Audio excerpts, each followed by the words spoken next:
सैकड़ों वर्ष पूर्व कोपिया अनुपिया में राजा शुद्धोधन का राजमहल था। यही से ज्ञान की तलाश में गौतम बुद्ध आमी नदी के किनारे वस्त्र त्याग कर निकल पड़े थे।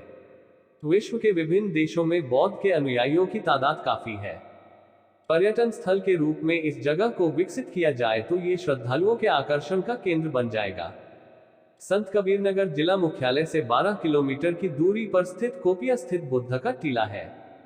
मान्यता है कि राजा शुद्धोधन के पुत्र सिद्धार्थ गौतम बुद्ध दुख का कारण व निवारण और शांति के लिए राजमहल को छोड़कर अपने रथ पर सवार होकर सारथी के साथ अनोमा नदी वर्तमान में आमी नदी के किनारे पहुंचे थे। आमी नदी में स्नान कर राजसी वस्त्र त्याग कर सन्यासी का रूप धारण कर लिए थे।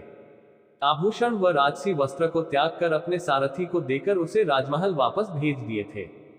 क्षेत्र के राघवेंद्र सिंह, मान सिंह, रामनिधि तिवारी बताते हैं कि इस टीले पर वर्ष 2004 में एशिया के मशहूर research centre Deccan university Pune Maharashtra के प्रोफेसर आलोक कुमार ने लगातार 5 वर्षों तक रिसर्च कार्य करते हुए टीले की खुदाई कराई थी।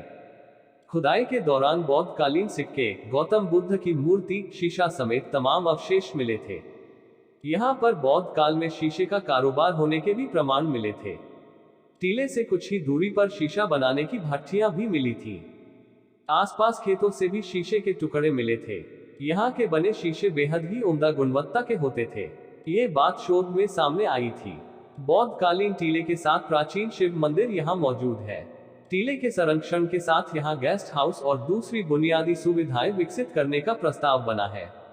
इस स्थल को बौद्ध सर्किट से जोड़ने के बाद श्रीलंका, जापान, चीन के बौद्ध अनुयायियों का यहाँ आवागमन होगा।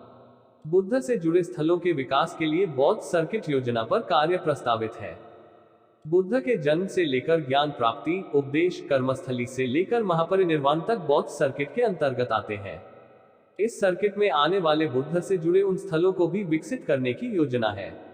पिछले दिनों केंद्रीय पर्यटन राज्य मंत्री महेश शर्मा की अध्यक्षता में हुई बैठक में उन स्थलों के चयन और विकास पर सहमति बनी जो बौद्ध सर्किट में छूटे हुए हैं।